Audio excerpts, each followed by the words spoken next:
3 nights. 3 different faces of fear. A camping trip that turned into a murder scene. A subway clown with a knife, and a lifeguard who discovered something deadly behind the pool house. Welcome to Night Hewn, where real horror never sleeps. To see more terrifying stories like this, subscribe to Night Hewn. And don't forget to leave a like. I've lived long enough to know that some nights never leave you. They cling to your mind like scars you can't see, haunting you in the quiet. I still remember the first one. The camping trip I never wanted to take. My dad loved the woods, but I hated everything about him.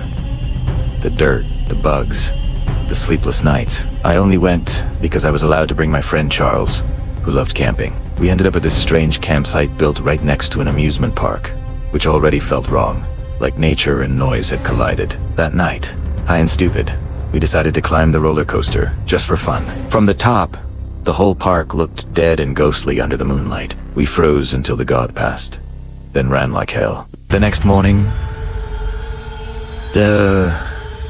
morning, rangers announced that a man had been murdered 4 miles away, and the suspect matched that same bloody face we saw. We never told anyone, but I still have the picture we took that night. And sometimes, when I look closely, I swear there's a shadow standing behind the roller coaster frame. The second time I met fear was in 2016, during that so-called killer clown craze. I was 16, alone on the subway, music blasting through my headphones. When the train stopped at my station, I stood to get off, but someone blocked the door. A clown, full makeup, oversized clothes, no wig, just dead eyes, painted on a pale, cracking face. He didn't move, didn't speak, just stood there smiling. I tried to push past, and that's when he leaned in close, his grin stretching wider, like he was waiting for me to flinch. I ran up the stairs and heard the slap of his shoes chasing me. When I looked back, he was sprinting with this jerky, unnatural movement, a knife glinting in his hand. I screamed for help, and he vanished before the cops came.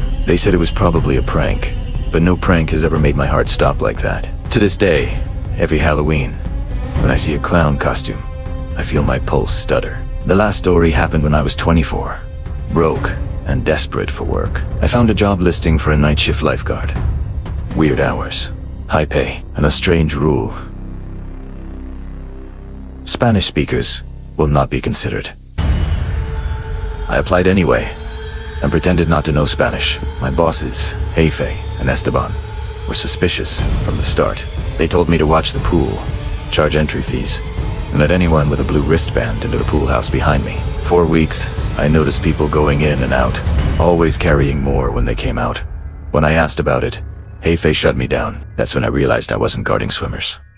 I was guarding something illegal. I tried to quit, but the money kept me there. One night, I saved a drowning boy, Jefe's son, and for a moment, they treated me like family. The next evening, at a small celebration, someone made a toast in Spanish about all the lives we're destroying, and everyone laughed. I forced a smile, but inside, I knew I had to leave. The next day, my mom called, speaking in Spanish, and I answered without thinking. When I turned around, Esteban was watching me, his expression cold and calculating. He asked how long I'd known Spanish. I lied, said I was still learning. He gave me $200, told me to come early tomorrow for a new opportunity. I never went back. For months, I looked over my shoulder, waiting for someone from that pool house to appear. And sometimes, late at night, when everything's too quiet, I still think about those 3 nights. The man behind the roller coaster, the clown on the subway, and the lifeguard's secret. 3 different places, 3 different faces of fear. And every time I remember, I realize the same truth. You never really know how close you've come to dying until you survive it.